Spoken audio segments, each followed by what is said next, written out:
حضرت یوسف علیہ السلام کا تعلق ایک نہایت ہی برگزیدہ اور مقدس خانوادے سے تھا۔ آپ حضرت یعقوب علیہ السلام کے بیٹے اور حضرت اسحاق علیہ السلام کے پوتے تھے۔ یہ خاندان نبوت کا حامل خاندان تھا اور اللہ کے منتخب بندے اس نسل میں پیدا ہوئے۔ حضرت یوسف بچپن ہی سے نہایت حسین و جمیل ذہین فرمانبردار اور نیک تینت تھے۔ ان کی والدہ راحیل تھیں اور والد انہیں بہت عزیز رکھتے تھے۔ حضرت یعقوب کی یہ محبت دوسرے بیٹوں کو کھٹکنے لگی اور ان کے دلوں میں حسد پیدا ہو گیا۔ ایک رات حضرت یوسف نے ایک خواب دیکھا کہ 11 ستارے، سورج اور چاند انہیں سجدہ کر رہے ہیں۔ انہوں نے یہ خواب اپنے والد کو سنایا۔ حضرت یعقوب نے فوراً اندازہ لگا لیا کہ یہ بچہ مستقبل میں ایک عظیم مقام حاصل کرے گا۔ انہوں نے یوسف کو تاکید کی کہ یہ خواب کسی کو نہ بتانا، خصوصاً اپنے بھائیوں کو، کیونکہ وہ پہلے ہی حسد کا شکار ہے۔ مگر قدرت کو کچھ اور ہی منظور تھا۔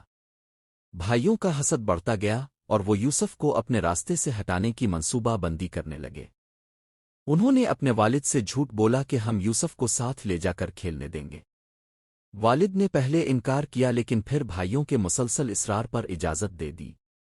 بھائی یوسف کو ایک ویرانے میں لے گئے اور وہاں ایک گہرے کنویں میں پھینک دیا۔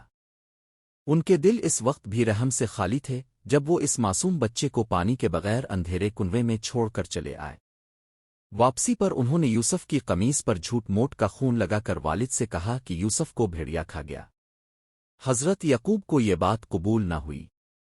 ان کا دل اس حقیقت کو تسلیم کرنے سے انکاری تھا۔ انہوں نے صبر کیا اور کہا کہ میں صبر جمیل اختیار کروں گا۔ کنویں میں اللہ تعالیٰ نے حضرت یوسف کی حفاظت کی۔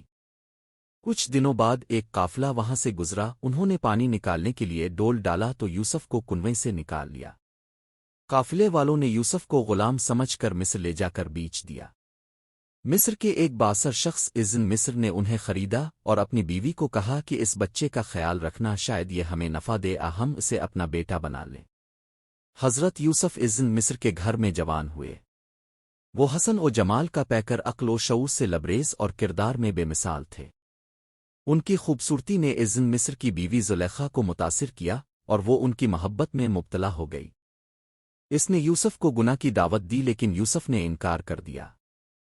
زلیخا نے ان پر جھوٹا الزام لگایا اور اذن مصر کو یوسف کے خلاف بھڑکایا۔ معاملہ عدالت تک پہنچا۔ گواہی سے یوسف کی بے گناہی ثابت ہوئی لیکن بدنامی سے بچنے کے لیے یوسف کو قید کر دیا گیا۔ یوسف نے جیل میں کئی سال گزارے۔ وہ جیل میں بھی اپنی پاکیزگی، حلم اور علم سے قیدیوں کے دل جیتتے رہے۔ ان کے ساتھ 2 قیدی تھے جنہوں نے خواب دیکھے اور ان سے تعبیر طلب کی۔ یوسف نے دونوں خوابوں کی سچی تعبیر بتائی جو بالکل درست نکلی۔ ان میں سے ایک قیدی بعد میں بادشاہ کے قریب ہوا۔ کچھ عرصے بعد بادشاہ نے ایک عجیب خواب دیکھا جس میں 7 موٹی گائیں اور 7 دبلی گائیں، 7 سبز خوشے اور 7 خشک خوشے شامل تھے۔ کسی بھی عالم نجومی نے اس خواب کی تعبیر نہ بتا پائی۔ تب وہ قیدی یاد آیا جس نے جیل میں یوسف کو دیکھا تھا۔ اس نے بادشاہ کو بتایا کہ ایک قیدی ہے جو خوابوں کی درست تعبیر بتاتا ہے۔ یوسف کو جیل سے بلایا گیا۔ انہوں نے بادشاہ کا خواب سنا اور تعبیر دی کہ 7 سال خوشحالی ہوگی، پھر 7 سال قحط کا دور آئے گا۔ انہوں نے یہ مشورہ بھی دیا کہ خوشحالی کے 7 سالوں میں غلہ ذخیرہ کیا جائے تاکہ قحط کے دنوں میں کام آئے۔ بادشاہ یوسف کے علم، فہم اور دیانتداری سے بہت متاثر ہوا اور انہیں مصر کے خزانے اور زراعت کا نگران مقرر کر دیا۔ یوسف نے اس ذمہ داری کو نہایت دانشمندی سے نبھایا۔ قحط کے سالوں میں دور دراز کے علاقوں سے لوگ مصر آ کر غلہ خریدنے لگے۔ ایک دن یوسف کے بھائی بھی اناج لینے آئے۔ یوسف نے انہیں پہچان لیا لیکن انہوں نے انہیں نہ پہچانا۔ یوسف نے ان سے نرمی اور محبت سے بات کی اور کہا کہ جب دوبارہ آؤ تو اپنے چھوٹے بھائی بنیامین کو بھی ساتھ لانا۔ اگلی بار وہ بنیامین کے ساتھ آئے۔ یوسف نے بنیامین کو اپنے ساتھ روکنے کے لیے ایک تدبیر کی۔ جب بھائیوں کو معلوم ہوا کہ بنیامین کو مصر میں روک لیا گیا ہے تو وہ سخت پریشان ہوئے اور واپس جا کر والد کو کیا منہ دکھائیں گے اس فکر میں مبتلا ہو گئے۔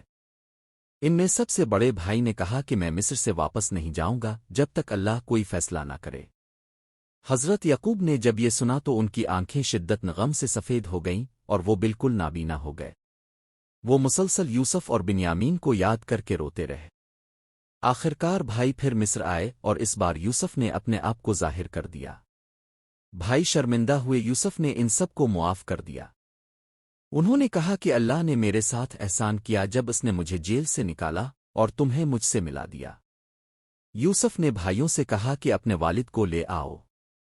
حضرت یعقوب کو مصر بلایا گیا۔ جب وہ مصر پہنچے تو یوسف نے ان کا استقبال کیا اور ان کی آنکھوں پر ہاتھ پھیرا تو وہ دوبارہ بینا ہو گئے۔ وہی خواب جو یوسف نے بچپن میں دیکھا تھا، اس کی تعبیر اب حقیقت بن چکی تھی۔ سب بھائی والد اور والدہ یوسف کے سامنے تھے۔ ان سب نے یوسف کے مرتبے اور اللہ کی حکمت کو تسلیم کیا۔ حضرت یوسف نے بعد میں مصر میں حکومت کے امور کو نہایت خوبی سے چلایا۔ ان کی عدل پر مبنی حکومت رحم، درگزر اور صبر کی مثال بنی۔ وہ اللہ کے نبی اور برگزیدہ بندے تھے۔ ان کی پوری زندگی ہمیں یہ سکھاتی ہے کہ ایمان، صبر اور نیکی کی راہ پر چلنے والا انسان آخرکار کامیاب ہوتا ہے، چاہے دنیا اسے کتنی ہی سخت آزمائشوں میں ڈالے۔ حضرت یوسف کی کہانی محض ایک شخص کی سوانح نہیں، بلکہ یہ انسانیت کے لیے ایک درس ہے کہ اللہ اپنے نیک بندوں کو کبھی تنہا نہیں چھوڑتا، اور صبر کرنے والے لوگ آخرکار عزت اور کامیابی حاصل کرتے ہیں۔